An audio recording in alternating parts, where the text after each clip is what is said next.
నక్షత్రం గా అంటే ఒక గమనం ఊగా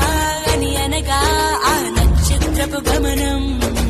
ఊగాది అనగా నక్షత్ర గమనాన్ని లెక్క కట్టడం ప్రారంభించిన రోజు అని అర్థం